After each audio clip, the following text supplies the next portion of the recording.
നേർവേദി പ്രഭാഷണ പരമ്പരയിലേക്ക് ഏവർക്കും സ്വാഗതം. സുവിശേഷകൻ കുഞ്ഞുമോൻ തോട്ടപ്പള്ളി ഇപ്പോൾ നിങ്ങളുമായി ദൈവവചനം പങ്കുവെക്കുന്നു. ശ്രദ്ധിച്ചാലും.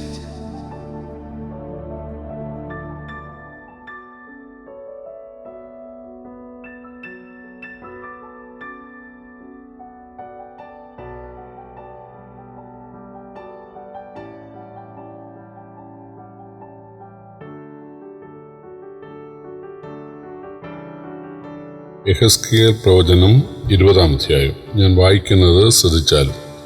7-ാം ആണ്ട് 5-ാം മാസം 10-ാം തീയതി ഇസ്രായേൽ മൂപ്പന്മാരിൽ ചിലർ യഹോവയോട് അരുളപ്പാട് ചോദിപ്പാൻ വന്ന് എൻ്റെ മുമ്പിലിരുന്നു. അപ്പോൾ യഹോവയുടെ അരുളപ്പാട് എനിക്കുണ്ടായത് എന്തെന്നാൽ, മനുഷ്യപുത്ര, നീ ഇസ്രായേൽ മൂപ്പന്മാരോട് സംസാരിച്ച് യഹോവയായ കർത്താവ് ഇപ്രകാരം അരുളി ചെയ്യുന്നു, നിങ്ങൾ എന്നോട് അരുളപ്പാട് ചോദിപ്പാൻ വന്നിരിക്കുന്നുവോ? നിങ്ങൾ എന്നോട് ചോദിച്ചാൽ എന്നാണ് ഞാൻ ഉത്തരം അരുളുകയില്ല എന്ന് യഹോവയായ കർത്താവിൻ്റെ അരുളപ്പാടെന്നവരോട് പറയണം. മനുഷ്യപുത്ര, നീ അവരെ ന്യായം വിധിക്കുമോ? നീ അവരുടെ പിതാക്കന്മാരുടെ മ്ലേച്ഛതകളെ അവരോട് അറിയിച്ച് പറയേണ്ടത്, യഹോവയായ കർത്താവ് ഇപ്രകാരം അരുളി ചെയ്യുന്നു, ഞാൻ ഇസ്രായേലിനെ തെരഞ്ഞെടുത്തു, യാക്കോബ് ഗൃഹത്തിൻ്റെ സന്തതിയോട് കൈ ഉയർത്തി സത്യം ചെയ്ത് മിസ്രയീമിൽ വെച്ച് എന്നെ തന്നെ അവർക്ക് വെളിപ്പെടുത്തിയ നാളിൽ ഞാൻ നിങ്ങളുടെ ദൈവമായ യഹോവയാകുന്നു എന്ന് കൈ ഉയർത്തിയും കൊണ്ട് അവരോട് അരുളി ചെയ്തത്, ഞാൻ അവരെ മിസ്രയീമിൽ നിന്ന് പുറപ്പെടുവിക്കുമെന്നും ഞാൻ അവർക്ക് വേണ്ടി നോക്കി വെച്ചിരുന്നതും പാലും തേനും ഒഴുകുന്നതും സർവ്വദേശങ്ങളുടെയും മഹത്വമായിരിക്കുന്നതുമായ ദേശത്തിലേക്ക് അവരെ കൊണ്ടുവരുമെന്നും ആ നാളിൽ കൈ ഉയർത്തി സത്യം ചെയ്തു. അവരോട്, നിങ്ങൾ ഓരോരുത്തനും താന്താൻ്റെ കൺമുമ്പിൽ ഇരിക്കുന്ന മ്ലേച്ഛ വിഗ്രഹങ്ങളെ എറിഞ്ഞു കളവീൻ. മിസ്രയീമ്യ ബിംബങ്ങളെ കൊണ്ട് നിങ്ങളെ മലിനമാക്കരുത്. ഞാനത്രേ നിങ്ങളുടെ ദൈവമായ യഹോവ എന്ന് കൽപ്പിച്ചു. അവരോ എന്നോട് മത്സരിച്ചു, എൻ്റെ വാക്ക് കേൾപ്പാൻ മനസ്സില്ലാതെ ഇരുന്നു. അവരിൽ ഒരുത്തനും തൻ്റെ കൺമുമ്പിൽ ഇരുന്ന മ്ലേച്ഛ വിഗ്രഹങ്ങളെ എറിഞ്ഞ് കളകയോ മിസ്രയീമ്യ ബിംബങ്ങളെ ഉപേക്ഷിക്കുകയോ ചെയ്തില്ല. ആകയാൽ ഞാൻ മിസ്രയീം ദേശത്തിൻ്റെ നടുവിൽ വെച്ച് എൻ്റെ ക്രോധം അവരുടെ മേൽ പകർന്നു, എൻ്റെ കോപം അവരിൽ നിവർത്തിക്കും എന്നരുളി ചെയ്തു. എങ്കിലും അവരുടെ ചുറ്റും പാർക്കുകയും ഞാൻ അവരെ മിസ്രയീം ദേശത്തു നിന്ന് പുറപ്പെടുവിച്ച് എന്നെ തന്നെ വെളിപ്പെടുത്തിയതും കാണുകയും ചെയ്ത ജാതികളുടെ മുൻപാകെ എൻ്റെ നാമം അശുദ്ധമാകാതെ ഇരിക്കേണ്ടതിന് ഞാൻ എൻ്റെ നാമനിമിത്തം പ്രവർത്തിച്ചു. അങ്ങനെ ഞാൻ അവരെ മിസ്രയീം ദേശത്ത് നിന്ന് പുറപ്പെടുവിച്ചു മരുഭൂമിയിൽ കൊണ്ടുവന്നു. ഞാൻ എൻ്റെ ചട്ടങ്ങളെ അവർക്ക് കൊടുത്തു, എൻ്റെ വിധികളെ അവരെ അറിയിച്ചു. അവയെ ചെയ്യുന്ന മനുഷ്യൻ അവയാൽ ജീവിക്കും. ഞാൻ അവരെ വിശുദ്ധീകരിക്കുന്ന യഹോവയെന്ന് അവർ അറിയേണ്ടതിന് എനിക്കും അവർക്കും ഇടയിൽ അടയാളമായിരിക്കാൻ തക്കവണ്ണം എൻ്റെ ശബ്ബത്തുകളെയും ഞാൻ അവർക്ക് കൊടുത്തു. ഇസ്രായേൽ ഗൃഹമോ മരുഭൂമിയിൽ വെച്ച് എന്നോട് മത്സരിച്ചു. അവർ എൻ്റെ ചട്ടങ്ങളെ അനുസരിച്ച് നടക്കാതെ എൻ്റെ വിധികളെ ധിക്കരിച്ച് അവയെ ചെയ്യുന്ന മനുഷ്യൻ അവയാൽ ജീവിക്കും. എൻ്റെ ശബ്ബത്തുകളെയും അവർ ഏറ്റവും അശുദ്ധമാക്കി. ആകയാൽ ഞാൻ മരുഭൂമിയിൽ വെച്ച് എൻ്റെ ക്രോധം അവരുടെ മേൽ പകർന്ന് അവരെ സംഹരിക്കുമെന്ന് അരുളി ചെയ്തു. എങ്കിലും ഞാൻ അവരെ പുറപ്പെടുവിച്ചത് കണ്ട ജാതികളുടെ മുമ്പാകെ എൻ്റെ നാമം അശുദ്ധമാകാതിരിക്കേണ്ടതിന് ഞാൻ അതിന് നിമിത്തം പ്രവർത്തിച്ചു. അവരുടെ ഹൃദയം അവരുടെ വിഗ്രഹങ്ങളോട് ചേർന്നിരുന്നതുകൊണ്ട് അവർ എൻ്റെ വഴികളെ ധിക്കരിച്ചെൻ്റെ ചട്ടങ്ങളിൽ നടക്കാതെ എൻ്റെ ശബ്ബത്തുകളെ അശുദ്ധമാക്കുകയാൽ ഞാൻ അവർക്ക് കൊടുത്തിരുന്നതും പാലും തേനും ഒഴുകുന്നതും സർവ്വദേശങ്ങളുടെയും മഹത്വമായിരിക്കുന്നതുമായ ദേശത്തേക്ക് അവരെ കൊണ്ടുവരികയില്ല എന്ന് ഞാൻ മരുഭൂമിയിൽ വെച്ച് കൈ ഉയർത്തി സത്യം ചെയ്തു. എങ്കിലും അവരെ നശിപ്പിക്കുകയും മരുഭൂമിയിൽ വെച്ച് അവരെ മുടിച്ച് കളയുകയും ചെയ്യാതെ വണ്ണം എനിക്ക് അവരോട് അയ്യോഭാവം തോന്നി. ഞാൻ മരുഭൂമി വെച്ച് അവരുടെ മക്കളോട്, നിങ്ങളുടെ പിതാക്കന്മാരുടെ ചട്ടങ്ങളിൽ നടക്കരുത്, അവരുടെ വിധികളെ പ്രമാണിക്കരുത്, അവരുടെ വിഗ്രഹങ്ങളെ കൊണ്ട് നിങ്ങളെ അശുദ്ധമാക്കുകയും അരുത്. ഞാൻ നിങ്ങളുടെ ദൈവമായ യഹോവയാകുന്നു. നിങ്ങൾ എൻ്റെ ചട്ടങ്ങളെ അനുസരിച്ച് നടന്ന് എൻ്റെ വിധികളെ പ്രമാണിച്ച് അനുഷ്ഠിപ്പീൻ. എൻ്റെ ശബ്ബത്തുകളെ വിശുദ്ധീകരിപ്പീൻ. ഞാൻ നിങ്ങളുടെ ദൈവമായ യഹോവ എന്ന് നിങ്ങൾ അറിയേണ്ടതിന് അവ എനിക്കും നിങ്ങളുടെയും ഇടയിൽ അടയാളമായിരിക്കട്ടെ എന്ന് കൽപ്പിച്ചു. എന്നാൽ മക്കളും എന്നോട് മത്സരിച്ചു. അവർ എൻ്റെ ചട്ടങ്ങളെ അനുസരിച്ചില്ല, എൻ്റെ വിധികളെ പ്രമാണിച്ച് നടന്നതുമില്ല. അവയെ ചെയ്യുന്ന മനുഷ്യൻ അവയാൽ ജീവിക്കും.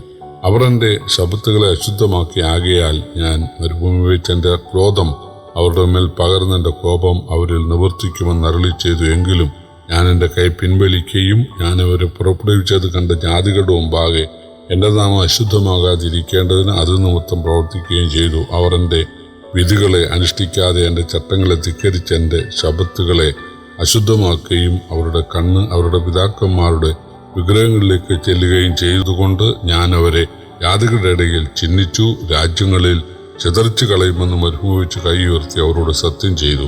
ഞാൻ അവർക്ക് കൊള്ളരുതാത്ത ചട്ടങ്ങളെയും ജീവരക്ഷ പ്രാപിപ്പാൻ ഉതകാത്ത വിധികളെയും കൊടുത്തു.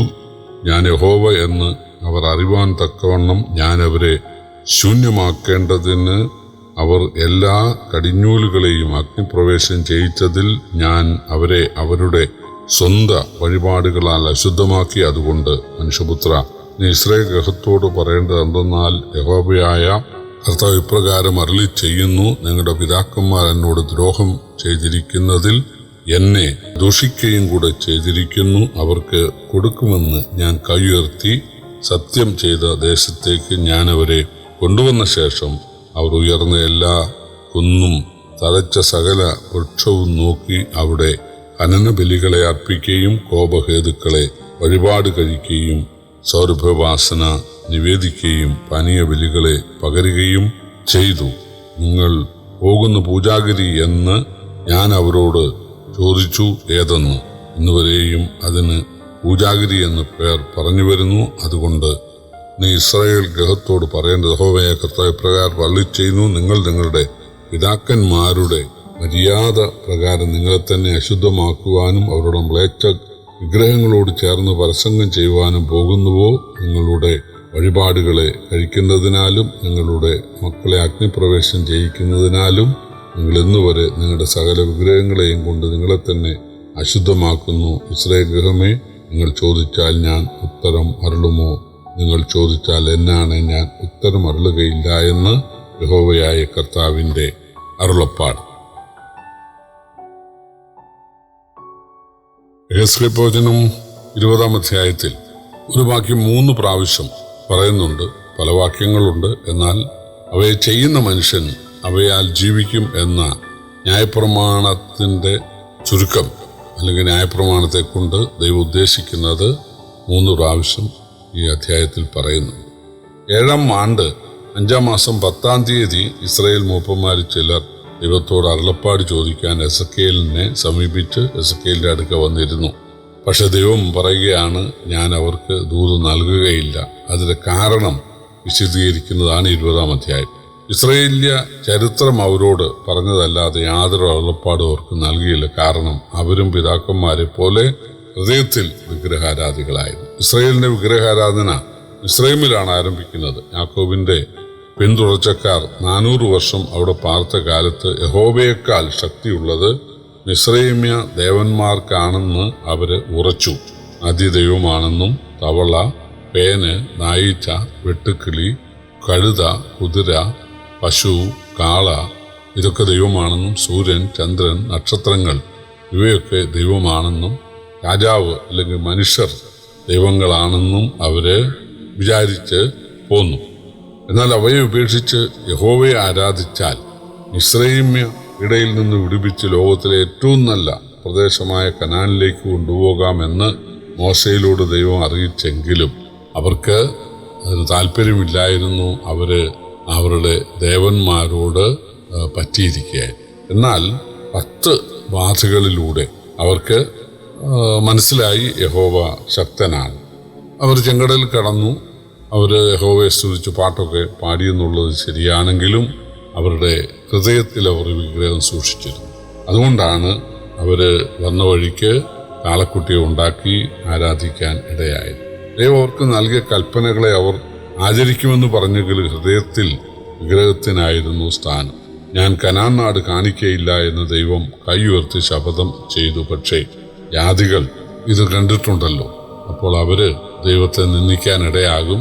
ദൈവത്തിന് അവരെ കനാനിൽ എത്തിക്കാൻ കഴിഞ്ഞില്ല എന്ന് പറയും. അതുകൊണ്ട് അത് നിമിത്തം ദൈവം അവരെ മിസ്രൈമിൽ നിന്ന് കനാനിലെത്തി.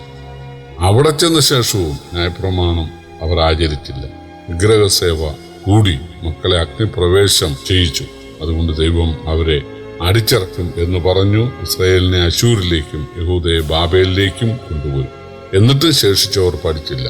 അവർ ആഭിചാരവും മുഹൂർത്തവും ലക്ഷണവും ഒക്കെ ആയിരിക്കുകയാണ്. വലിയ മഹാമാരിയാലും ക്ഷാമത്താലും ദൈവം അവരെ ശിക്ഷിക്കുമെന്ന് അറിയിച്ചു പലതവണ ശിക്ഷിച്ചു. പക്ഷേ മാറ്റം ഉണ്ടായില്ല.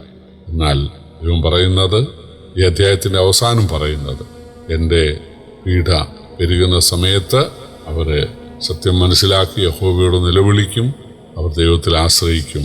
അന്ന് ഞാൻ അവരെ വിടുവിക്കും. ഇപ്പോൾ അവർക്ക് ഒരു ദൂതുമില്ല എന്ന് പറഞ്ഞ് ഈ അധ്യായം അവസാനിപ്പിക്കുന്നു. പ്രിയപ്പെട്ടവരെ, കർത്താവിനെ കുറിച്ചുള്ള പരിജ്ഞാനം ലഭിച്ച നാം എത്ര ഭക്തിയോടെ കർത്താവിനെ സ്നേഹിക്കുവാൻ ബാധ്യസ്ഥരാണ്. കർത്താവിനെ നമുക്ക് സ്നേഹിക്കാം. നാം എത്രമാത്രം അവനെ സ്നേഹിക്കുന്നു എന്ന് കർത്താവ് അളക്കുന്നവനാണ്. ദൈവം നമ്മെ സഹായിക്കട്ടെ. കർത്താവിൻ്റെ വിലയേറിയ നാമം വാഴ്ത്തപ്പെടുമാറാകട്ടെ.